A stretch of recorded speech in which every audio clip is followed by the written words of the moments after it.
All right. Welcome, everybody.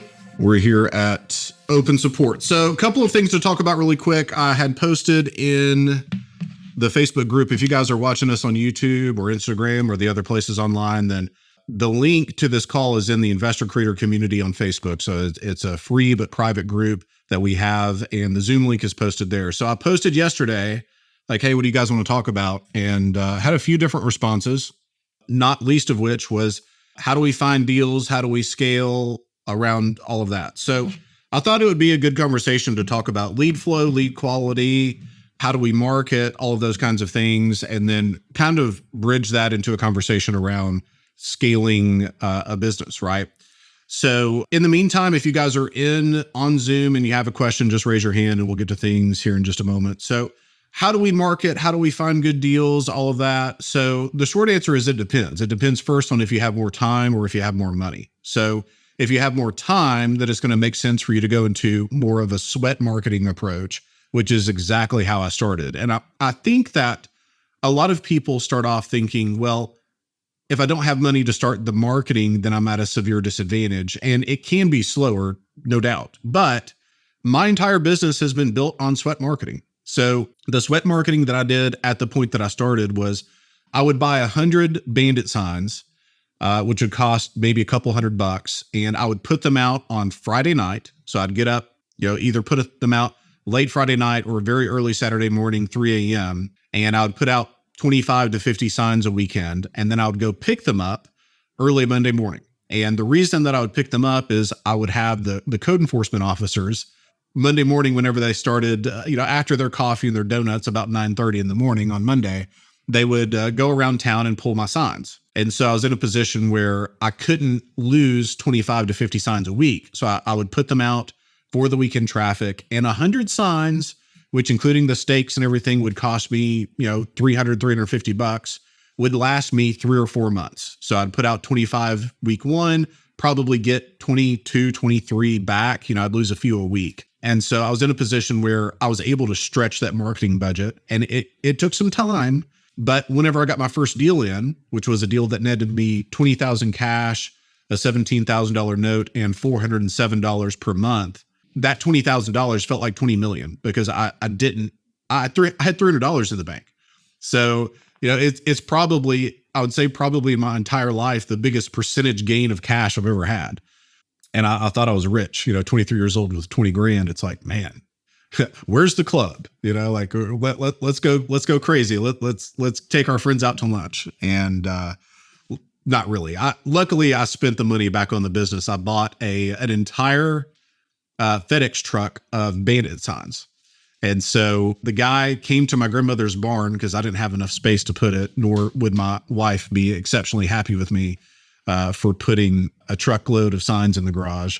And so he came to my grandmother's barn and said, hey, I'm so excited. If you help me with this, my day's done. Literally the entire truck is filled with signs, whatever you're ordered here. And so I showed him kind of what we did. We talked about real estate for a few, but that was really the first real cash pop that I ever had. So I was in a position, went from $300 in cash to $20,000 in cash, and then started to reinvest in the business. But it all started with sweat marketing. And so if you have more time than money, realize that that's not necessarily a disadvantage. It's just check your commitment. We've had people that did exactly what I just laid out there in terms of buying some bandit signs, putting them out on the weekends to scale their business. We've had people that have started off in a position where they're driving Uber to pay for their ads.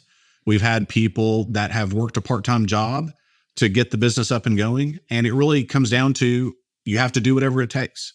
But let me contrast that with what I see people do. I've seen people say, well, I'm not really getting any leads. That's like, okay, well, what are you doing so far to get the business up and going? Well, I've sent out 10 letters. It's like, well, that's not going to do it. You know what I mean? Like, it's not enough action, right? So if you're going to go to market with sweat marketing, then you have to have the commitment to see it through. So as an example, we did a sweat marketing summit. This has been about a year ago, something like that, where Gabriel and Kinsey, husband-wife team in the Nashville metro market, and they said that they did 1,000 dials to pre-foreclosure that made 230,000. It's like, okay, that's $230 per dial. So does it make sense for you to make $230 per dial? Well, I would submit if you're trying to break into the business, it probably does. But the question is, are you going to stop after 20 dials or 50 dials before you hit averages? Because if you're going to stop before you hit averages, it's just a waste of time. And that's what I see people, they get frustrated because their commitment's not in check. The commitment is commit to the business from now on or die trying to get there. And I was telling someone just the other day, if you're in a position where you're starting and you set your goals, I've literally never seen anybody do the business for 3, 4, 5 years consistently and not hit the goals that they started off with. I've seen two things happen. I've seen the goals change over time. So the goals grow, and that's exactly what's happened to me. So as an example, I remember, 6, 7 years ago, we were trying to buy $100K a month in equity, and now buying $100K a month would be a colossal, terrible month. Okay. But my goals grew over time. That's what growth does is it gives you more vision. So I've seen that happen, that the person that starts, their goals grow so that they never really feel like, I've really done it. And I think that's fair. And I've seen a lot of people quit. I've seen people, start off and say, well, I think I might want to maybe kind of do this. And even the way that they start off and the way that they talk about maybe trying the business is wrong. Like everything's wrong. I wasn't going to go into this, but I had this happen. I had to buy a laptop at the Best Buy a few weeks ago. And there was a kid that was in the Apple section, seemed like a nice kid. And he said, oh man, I really like your watch. I bought my watch whenever my net worth hit $1 million to commemorate that. And I said, well, thanks, man. I appreciate it. And I'm not much on being flashy and getting attention and that kind of thing, but he's a young kid. And he's like, what do you do? I said, well, I do real estate. And he was like, well, that's great. I wish that I could do real estate. And I wish that I had the ability to do real estate. Now, he seemed like a nice kid. He seemed capable. But even his mannerisms, the way he talked about himself was wrong. And so he did not have the commitment. He had no vision. If you have the vision and the commitment to see it through, then you can be successful in this. And I sent a video to a lady yesterday who said, hey, I don't have a ton of cash. Can I do this? It's like, well, if it took money, I would still be pressure washing houses. Luckily it doesn't take a ton of cash. It's just, the only thing that was great about me is I had an unwillingness to quit. That was it. So that's that. Now, if you have more money than time, then I recommend going to search ads. Okay. So go into the search engines where people are actively searching for us. I can't imagine a better lead source. And there's a big difference between reaching out to someone through direct mail or cold calling or texting or what a lot of people do just for someone to sell you something versus being in a position where someone is contacting you for you to buy something. So the negotiation frame is significantly different across those two. And so I would recommend that we want to be in a position where people are reaching out to us because they want us to buy something. Okay. The easiest way to do that is with search. So one time, this has been years ago, I had a lady that typed in a search term, sell my house before I burn it down. Now, would you want to talk to someone that just typed that into Google? If you want to buy a house, I want to submit to you that maybe that's the kind of person that we want to talk to. And the situation was this. It was a husband, wife. They were going through a divorce. She contacted me, and I didn't know that that's what she typed in. But during the triage call, the first call that we have with someone, I said, well, tell me about the house and what you got going on with it, which is question 1 of triage. And she said, well, I need you to come buy this house before I burn it down. And my husband is in there. I was like, okay, we got somebody here that we got a live one. And so I went to the house, I put it under contract, ended up not working out because there was a title issue. But later on, when I looked at my keywords report, I saw that someone typed in sell my house before I burn it down. It's like, okay, she literally typed that in, and there are people out there that are like this. There are people out there that are like this. And so what ascertains do we have a motivated seller? So let's talk about that. Okay. We have a motivated seller if they're willing to discount price. Okay. Or we see that they're in the big 5 motivators. So if you look at my screen here, I have this segment here at the bottom. that is the big five motivators. So they're pre-foreclosure from this side over, pre-foreclosure, tired landlords, inheritance, health and safety, and divorce. So a majority of the transactions that we get, and certainly our big deals, the six-figure net deals, are deals that are in a position where people are dealing with a life circumstance that they have to get rid of the house. Okay. So if we have lead flow from these five people, then we're in a good position. And sometimes they're stacked. So the most motivated person potentially we've ever had was 4 of the 5. They were behind on payments. They had tenants in the house that weren't paying. They just had a heart attack, so health and safety, and they had inherited this property. So would that be a motivated person? Yeah, for sure. So we want to be in a position where we're talking to these people. Now, if we're doing sweat marketing, we have really an advantage because pre-foreclosure is public record. Okay. So in deed of trust states, you have substitute trustee filings that are public that show that the property is in some type of financial distress. You know, there's a pre-foreclosure, or lis pendens are filed. Okay. Which is a court order to take the property through the foreclosure process. Most generally, it's not all the time, but most generally, lis pendens means foreclosure. What lis pendens means, it's Latin for pending issue, right? So if you're in a lawsuit and there's a piece of real estate involved, then you can file a lis pendens, even though it's not a foreclosure, it's a pending issue. Okay. Tired landlords, we can find these through detainer warrants. So if you are evicting a tenant, a lot of times that creates a tired landlord. And so we can be in a position where you search public record for detainer warrant filings or eviction filings and reach out to these people, either through direct mail, cold calling, that kind of thing that I don't like as much. But when you're doing sweat marketing, you have more time than money. So you got to start somewhere.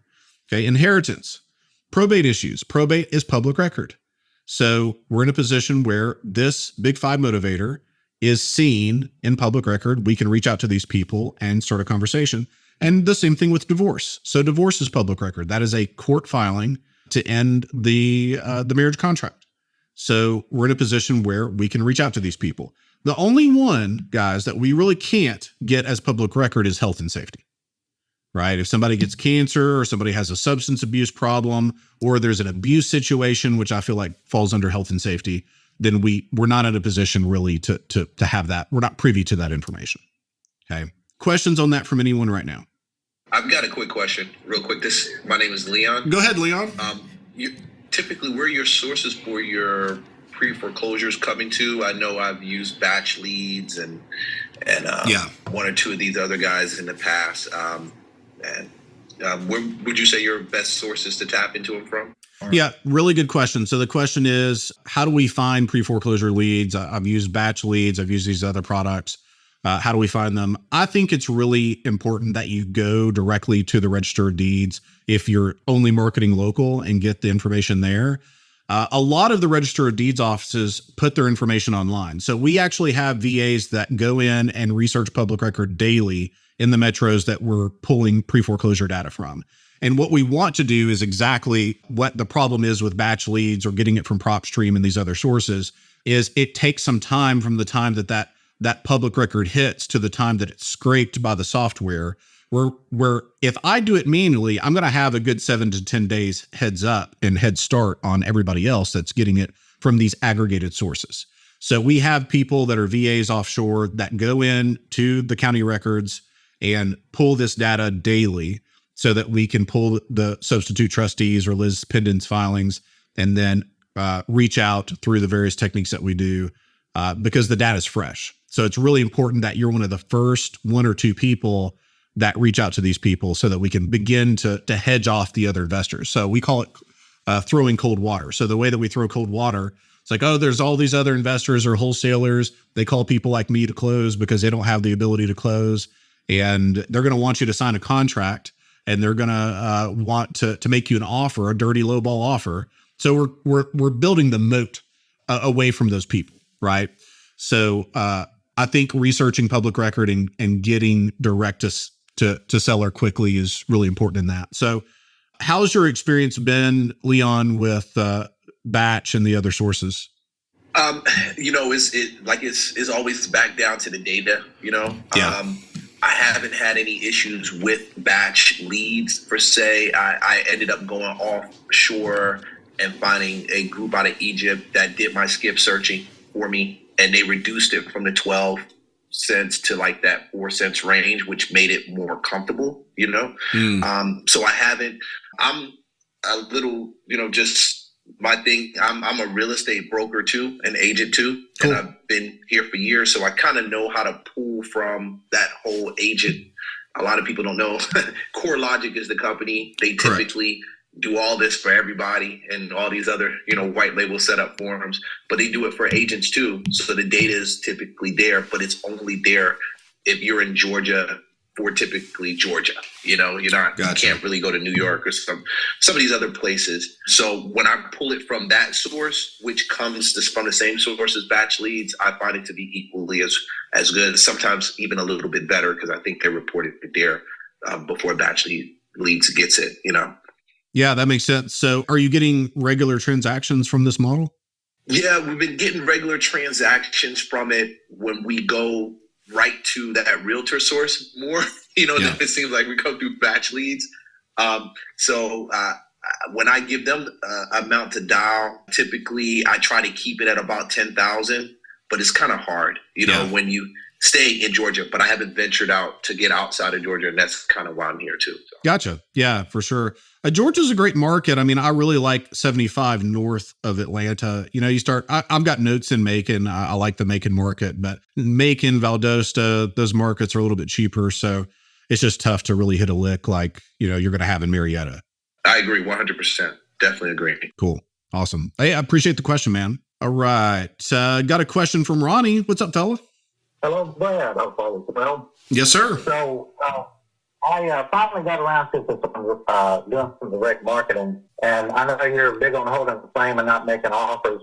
So the thing I thought about was, what do you think about having a postcard sent to a variety of, different sellers, potential sellers, and making the postcard look like a check, made payable to them, except for just put TBD, with the amount is. Yeah. Do you think something like that is a good idea, or do you think, that's kind of walking outside the frame, or what's your thoughts on that? I'm just curious. Yeah, that's a really cool question. So Ronnie is one of my people, one of my 7-figure people. So the question is, for those that didn't hear it, what if we do a direct mail piece that looks like a check? So a lot of times those are what are called zip letters. So they have the indentions on the side and at the top where you fold and you tear, and it opens up like a paycheck. I used to work at a grocery store and they would look like that. It depends on what the goal is. So a lot of people feel like more response is better, and you will absolutely get more response from those types of mail pieces, but a lot of them are going to be quite angry at you for mailing it. So that's one of the things that I really disliked about direct mail. We used to send about 70,000 yellow letters a month out, and it just got to where it was very inefficient, because you had about a third of people were very angry at you for calling, and then another 40 or 50% would be, oh yeah, I'll sell $1 bajillion, and just be really outrageous with their pricing. I think it's something you can test. You will get a result. I think that you'll get a really great response rate, but the responses might not be what you want. So you can decide, how much garbage you want to go through to find the gold nugget, which is what I look at direct mail as being a lot of times. If you're doing mass direct mail to an equity list or like to a non-owner occupied list, then, it's kind of like you're in a 40-yard dumpster of construction debris, and that there's $10,000 worth of gold in there somewhere, but you're going through all of this wreckage to try and find it. So, I've been ever direct mailing to people that have been in their house over 20 years, but over 50, and they have a 2-story house. So a lot of times people, after they get past a certain age, they don't want to have a 2-story house. Right. So, think that.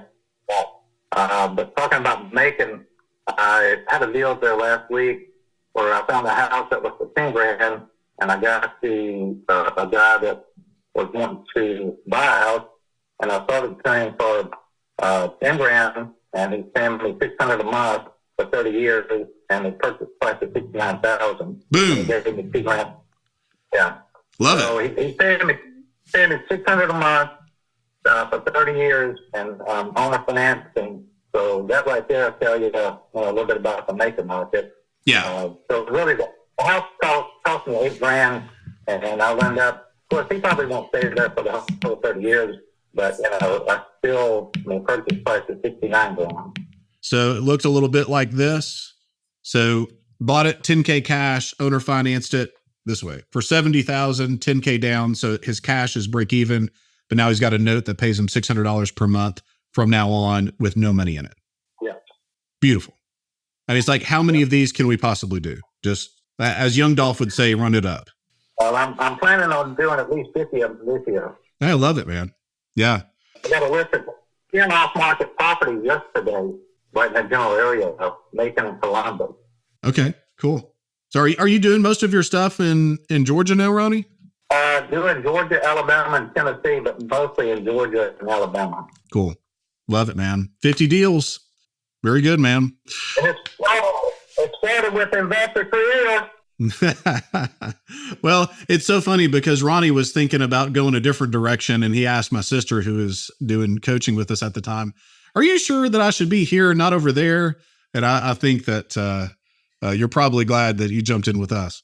Oh, yeah. Well, that mystery got solved pretty quick. Because, I mean, the first deal I did $180,000. So, I kind of figured out that I'd made the right decision. Yeah. Well, $180,000 later on the first deal, you feel a lot better about your decisions. Yeah. Cool, man. All right. Joey, how you been, man?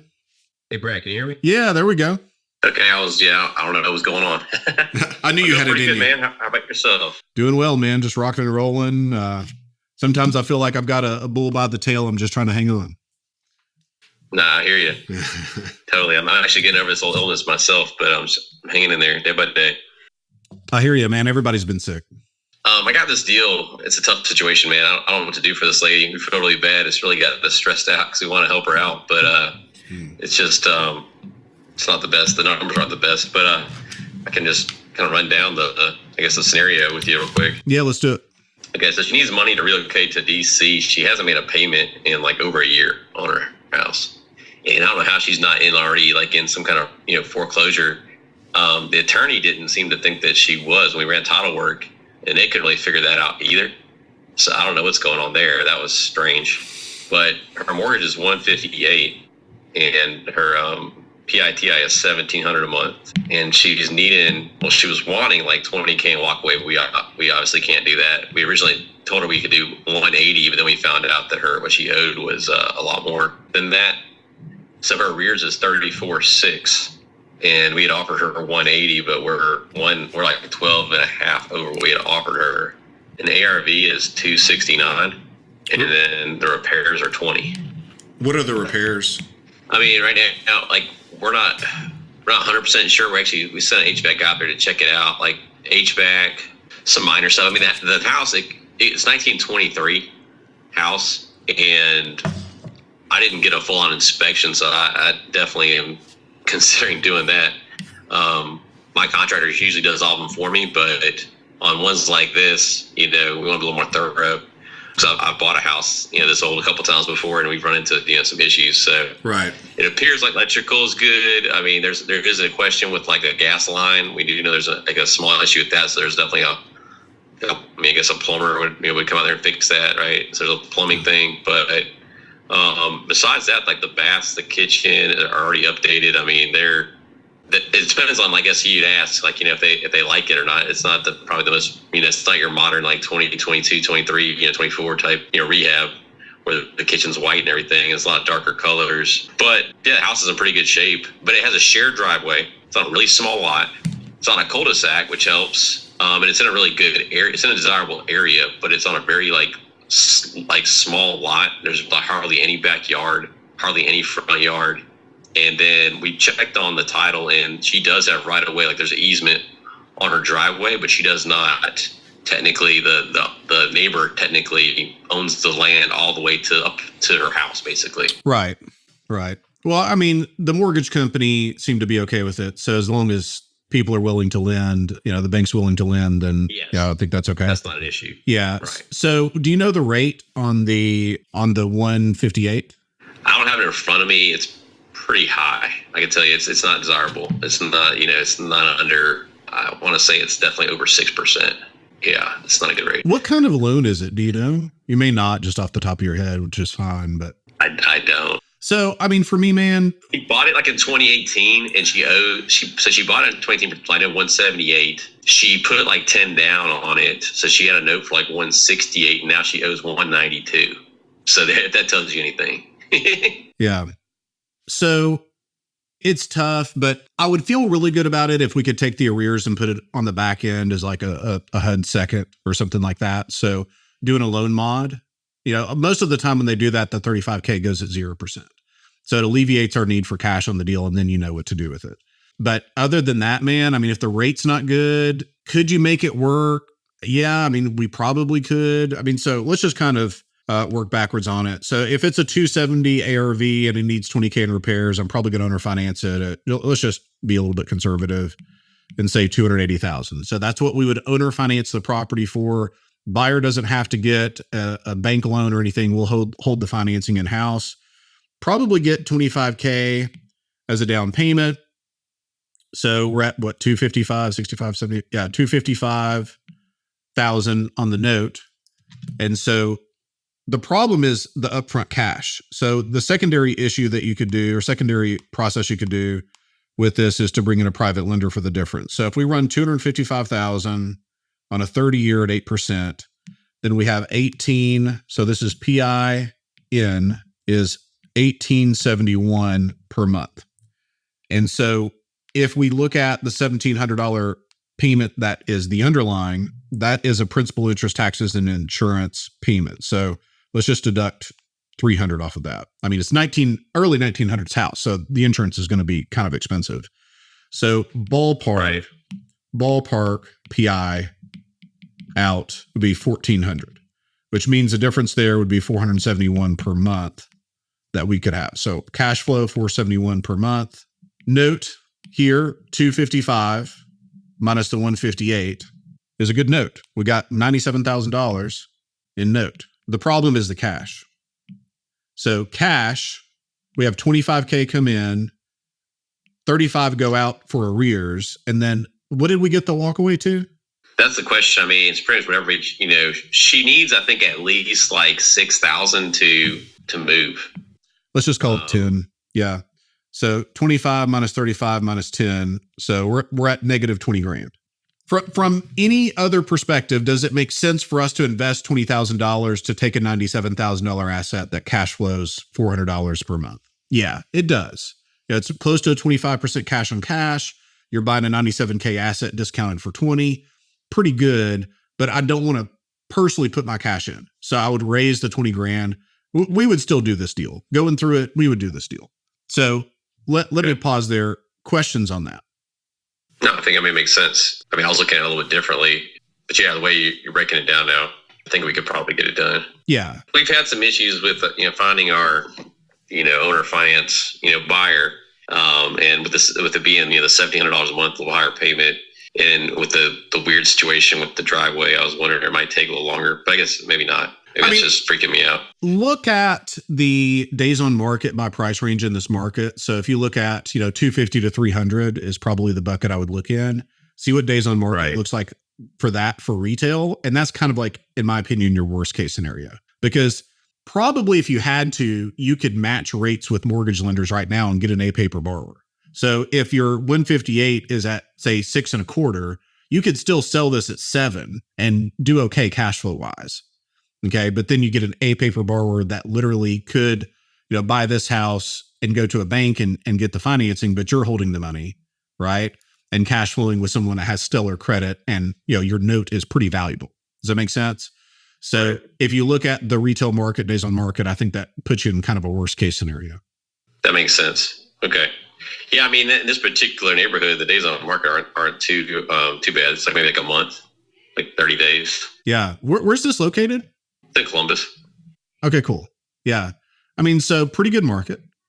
I don't think you'll have any trouble with this. So yeah, I mean, I think we just take it down. So let's try to get the 35K put on the back end at 0%. And that that turns this deal from like a pretty good deal, like an okay deal, right, to like an amazing. Columbus, Georgia. That's why Columbus. It's not Columbus, Ohio. I knew. Columbus, Georgia. Yeah, I knew that.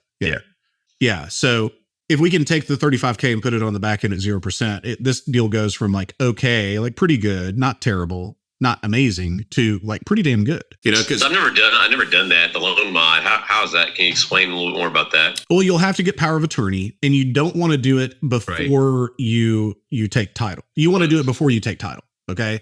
So part of the loan modification process, there's an affidavit that the seller signs that says that they're the owner of the house. And if you take title to this sub 2 and then go back and try to loan mod it, that's mortgage fraud. So we don't want to do that. It's like we're too pretty for prison. What about just going on the deed? So you're basically just going on the deed, but you're not taking title, but is that right? But I can still, it's like you said, I can't go on the deed? Not before the loan mod. Okay. So you want to go through the loan mod process and then transfer title and close. Okay. The problem is the main issue we have right now is she is like we don't have that much time. I thought you said that there was how long is the foreclosure. Well, she's not, but she has no money. Like we've been literally like we're already out money. Like we've just been out of the goodness of our heart, just like basically trying to help her out. Like we paid for groceries and other stuff, just trying to help this lady out, knowing we may not get it back. Gotcha. Because she has no money. Wow. She's in a tough situation. Yeah. Yeah. Potentially you could do like a master lease option on it until you close. So, but then you're outlaying cash with no real control. And that's why I don't like lease options. Could you do that? Have you heard about this installment like thing where like basically it's like owner financing, I guess similar to a land contract? The way I understand it is, we basically put money down. It's kind of like non-refundable, but when we do that, we've already cleared title, which we've already run title work and things. So that's all good. She would get, whatever we agreed to, that lump sum. Then they add us to the deed, but it's kind of tricky in that part. Like so you're saying we probably wouldn't be able to do that though, because then we couldn't do the loan mod. Right. But it's basically, it would be added, but they wouldn't be like closing, if that makes sense. Right. So we could skirt like the FHA rule from what I understand about how to do this.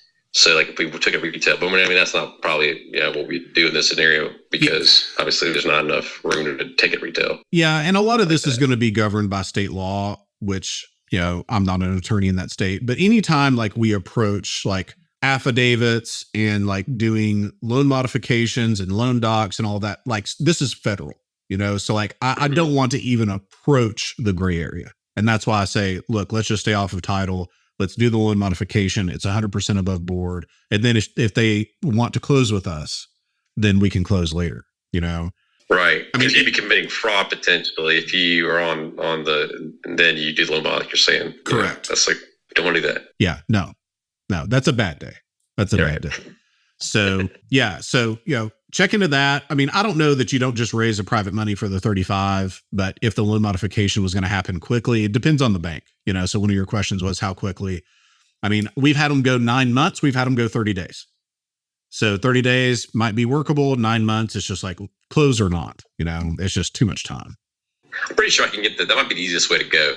I can get the private money up and then, at a reasonable rate, maybe like 10%, something like that. That would be beautiful, man, because the payment to them is going to be paid out of the cash flow on the note. So it's not even going to be your money. So you're going to walk into this deal with no cash, walk out with a $97,000 note that cash flows. Right.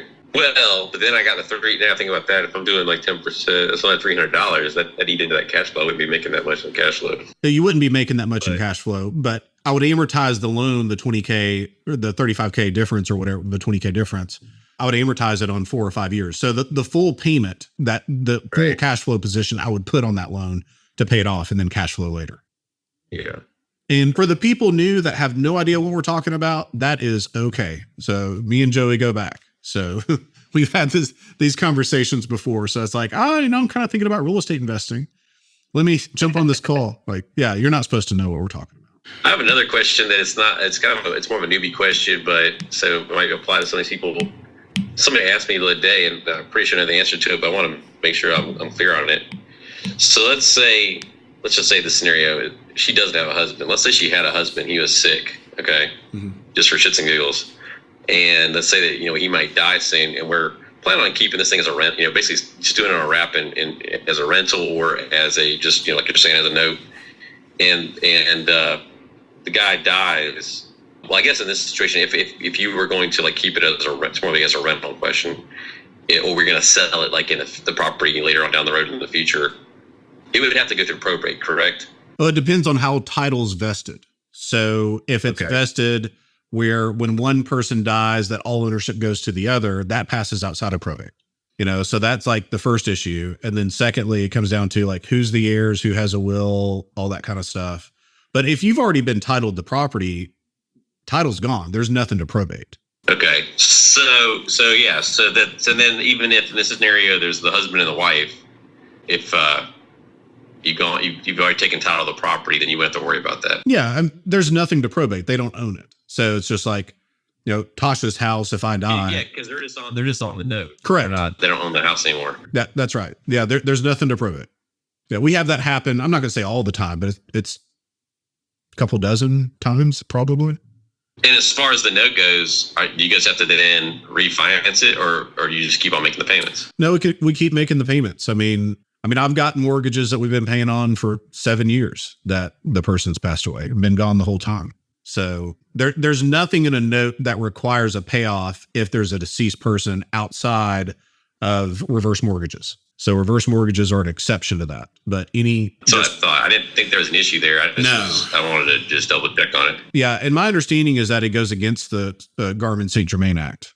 So yeah, what's that now? Yeah, there's a Garmin St. Germain Act. I think it was in the 80s that in part made it to where you can't call a mortgage loan based on due on sale over a transfer to a trust. But it also has, in my understanding, again, I'm not an attorney, but my understanding is that it goes through how if there's a death, that is not a trigger of due on sale. So you can pass from Grandpa Jones to heirs without any type of a due on sale issue. Right. Yeah, because I thought that I had read somewhere where there could be a due on sale issue in the event of someone passing. Yeah, no, that's not correct. Cool. Yeah, good stuff, man. Good to see you. Appreciate you. Yes, sir. All right. Miss Kelly, did we buy that lake house? Halfway. We have halfway. I know. The husband signed on Monday, and supposedly the ex-wife she's going to be signing. She doesn't have to review it, but she has. Yeah, so we're just sort of in waiting right now. So question for you, though, about that, that's why I was joining the call, is so they want to close as soon as possible. And we've never really had a deal where they wanted to actually close as soon as possible. It's usually been, 30, 60, 90 days down the road. So in this case here, should we, granted, as soon as we get the ex-wife to sign, should we do the home inspection and start the title work at the same time? Or should we still just wait until we get the inspection done and then give it to title? So when do they want to close? They want to close. He wants to close in 2 weeks. He wish it was gone. He wish it was already gone. Yeah. So, yeah, we're going to start everything at the same time.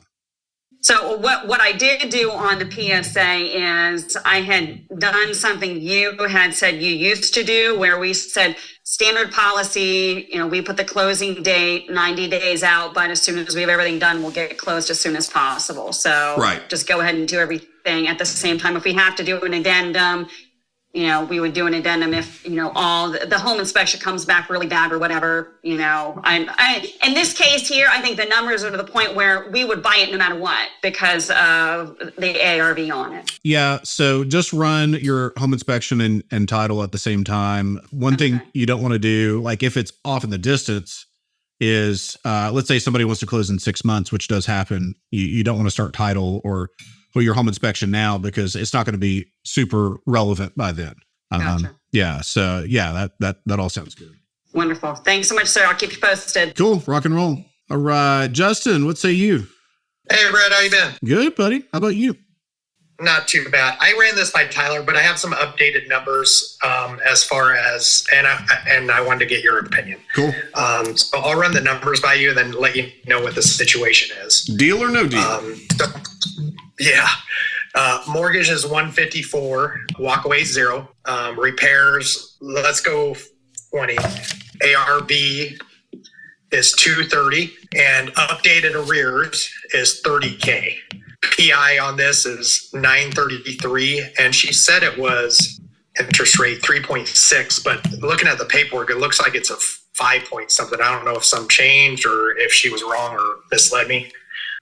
So situation, I get a call from another investor, actually an investor's assistant, saying, hey, I saw you have a memorandum on this property. We're trying to close kind of thing. My last contact with her was about a month ago. I ran this by you, and she basically said she's selling to somebody else. I told her I'm going to do my due diligence. I still need photos from you.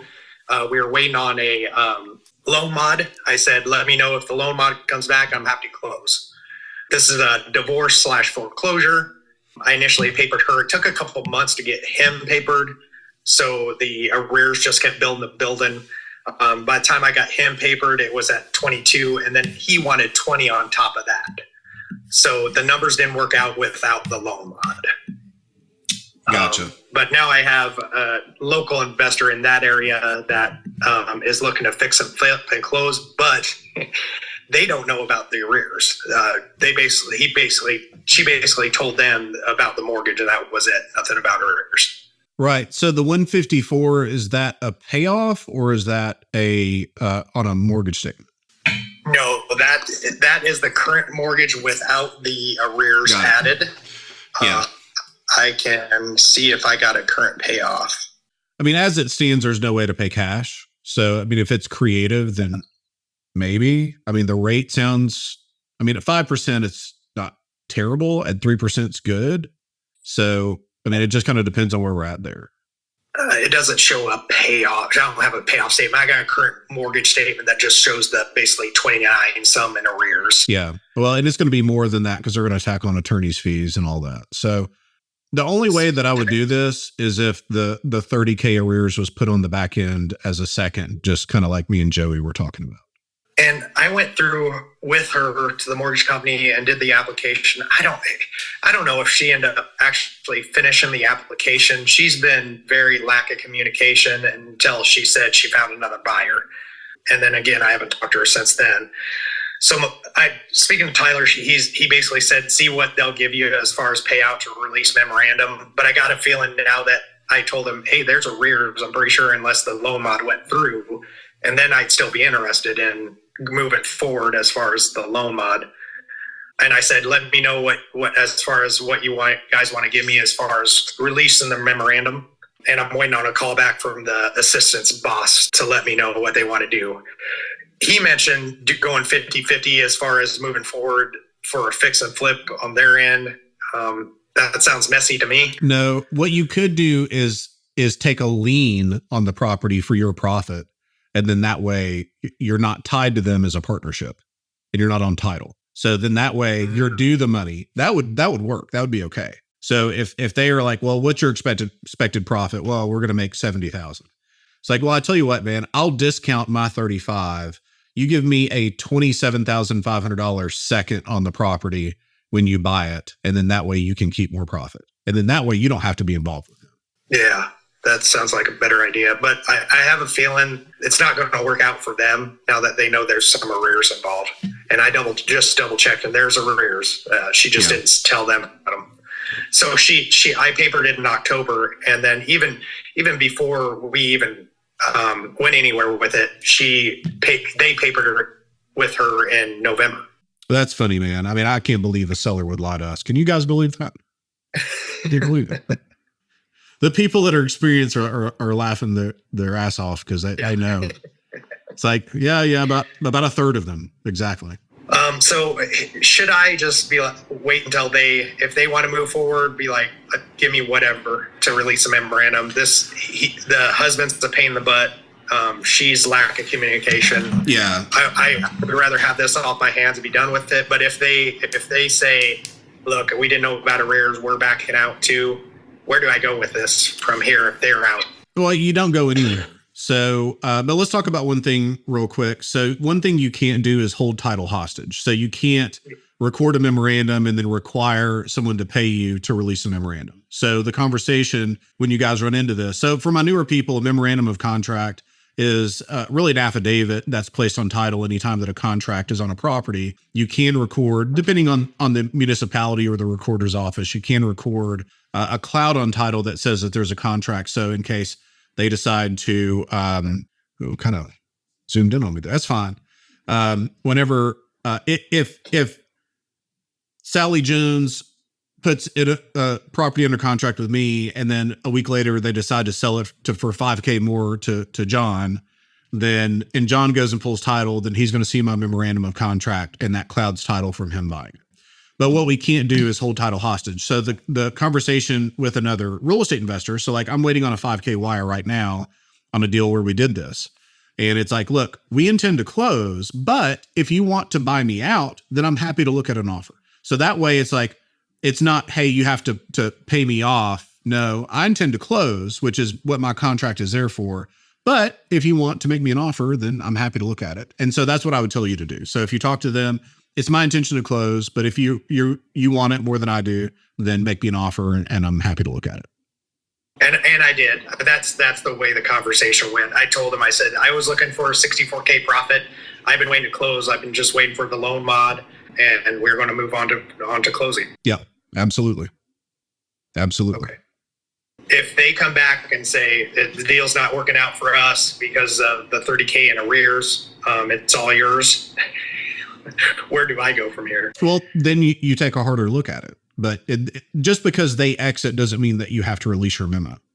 From your point of view with these numbers, without a loan mod, is this deal even worked out? Probably not. But I would leave the memo in place, if the city comes in and rezones it all because they're putting in a new NFL stadium, then this might change. But if we release a memorandum for no reason, then we don't have the opportunity. Okay. So do I need to keep reaching out to her as far as, hey, I'm still waiting on photos. Did the loan mod come in? I mean, I've already done that. She didn't reply. Do I need to continue to do that to keep that, like me wanting to close and force, or just doing it one time and waiting for her and no response? That's enough. I would probably do one final reach out and just say, hey, you're non-responsive. I'm trying to close. You're not acting in good faith. Please give me these items and I'm ready to move forward with the transaction. Just like one final, but what I want in writing is like, you're not acting in good faith, because being a party to a contract, it's basically underwritten that you have the parties need to act in good faith to fulfill the contract. So if they're not, and look, even if the contract expires, then it doesn't matter. You still have a valid contract, most states. So yeah. One more reach out. Okay. And should I mention that the other investor that you signed a contract with right after me reached out about close? Do I mention that in there at all? I don't think it's relevant. All right. Perfect. Thank you, sir. Appreciate it. Cool. Rock and roll. All right. Circling back to Leon. Yeah, Brett. Had a quick question. It won't take long. When you typically do your second lien positions, loans on that, when you raise the capital, what are you aiming for as far as a percentage and typical time frame? In terms of what we're paying the lender? Yeah, in terms of what you're paying the lender. Yeah. Have you found a sweet spot? Yeah. So we really want to make sure, in my opinion, that our lenders do well. So I'm not the one that tries to nickel and dime the lender. I think, and here's the problem with these small seconds is that you can have a high interest rate that would be appealing otherwise, but it just doesn't turn into any money. So like if you're raising $20,000 at 18%, that's still just $300 per month in interest. So it's not even worth dealing with. Like they're not making any money off of it, and they still have to underwrite the deal. They still have to send the wire, look at the paperwork. So it's exactly why most local banks don't, or even big banks don't do loans under $100,000 anymore, is that they have so much cost in labor and they're not getting enough interest back to offset it, because you can do a $100 million loan with almost the same amount of work as a $200,000 loan. So I think, a $2,500 minimum in points and then an interest rate of, 12, 15% makes sense. Because here's the thing for us, it doesn't matter to us if we're taking over 2%, a 2% loan, that's $200,000 and we're raising $20,000 at 12%. Our weighted interest rate is still like 3%. So it's still extremely, extremely cheap as a deal. Don't worry about really what the lender's making. And I've built my business off of money that I can get to, so I'm not the one that tries to go and find the cheaper money. Most of the time when I've had cheaper money, I've given it back because they're a pain in the ass, so I'd rather deal with professional lenders that know the business, that understand what we're doing, that are happy to fund and do it quickly, as opposed to someone that is trying to figure out their last $200,000, what they're going to do with it.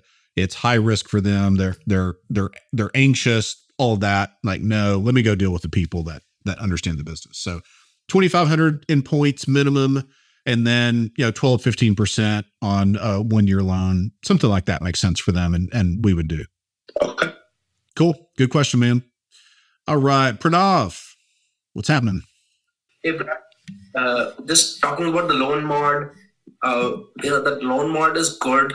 Sometimes the numbers work out well, but the time crunch that we have sometimes. Yep. Tough. How to balance that? Is there a way around for the loan mod versus getting the seller out of the property? Things like that. Sellers sometimes get anxious. I want to sell it off, move on quick, and here we are doing the loan mod. Yeah, I try to only do the loan mod if that's the only way that the deal is going to work. So if we're in a position where the only way it's going to work is to do this, and that's the only path we have forward anyway, and we can talk to the seller, and I think it's important that we set realistic expectations for people. It's like, hey, it may be like this, it may be like that. They may deny it. I can't do it. If you want to try, we can try. But the only way that I can do it is like this, and then that way it's not, and it's almost a negative sell. It's not like, hey, we can do this, I can make it work. It's like, hey, I don't know if this is going to work. For me to be interested, this is kind of what it needs to look like. And then it's up to them. It's their decision, and we're okay with it either way. But if we have deep equity, we're just going to close. Yeah, for sure. Yeah, sometimes I totally agree on that. Sometimes, the deal can only make sense if we do the loan mod. Correct. Otherwise, it doesn't make sense. So how do you present to seller that I'm going to do a loan mod? What would you say then? Well, it's just a conversation of, okay, so if I can get you X amount of cash at closing, then you would sell me the house today. Okay, cool. So the only way that I can do that is if we're able to take this $60,000 in arrears and put it on the back end of the loan. And so what that is it's called a loan modification. It's a process with the bank we have to apply for. So I guess before we go forward, is that something that you're even interested in? If I could even pull this off, and we don't have to do it, but for me to be interested in it, that's the direction that I have to go, because otherwise it's a bad use of cash to type $60,000 on this house. I can buy better deals with it. So which direction do you want to go? So that's kind of the conversation I would have. Okay. So you'll tell them we are trying to put the arrears on the back end of the loan. You'll say that up front. Okay. Yeah. Sounds good. Thanks, Brad. Yeah, for sure, man. For sure. All right, cool. Out of questions, anybody else have anything? Just one thing, Brad. Yeah. Like, if you're doing the loan mod, how do you keep the seller calm? This process is going to take maybe 30 to 60 days sometimes. Anything we can do there, if seller is getting anxious? I had a situation like that. Seller was like, I want to sell it off, and the only way loan mod was the only way. And I did not do that deal because seller was getting anxious. It can be tough, man, because you think about the big 5 motivators. If I was in a divorce, pre-foreclosure, and a tired landlord all at the same time, I'd probably be pretty anxious too. And the best thing that we can do is try to set up realistic expectations. So I like to do that with ranges. I've seen it take 30 days. I've seen it take 9 months. Is that something that would even work?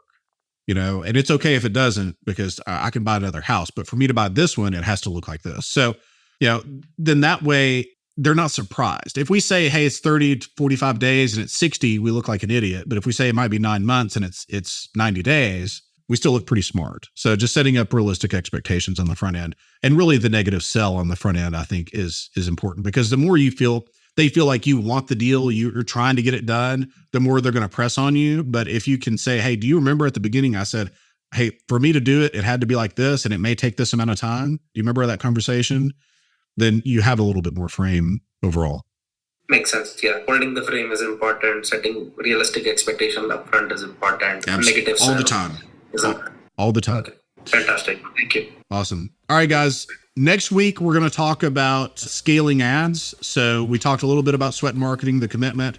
We're going to talk next week about how do we get a replicable purchase machine where we can input marketing dollars and have the output be really predictable and sustainable. Okay.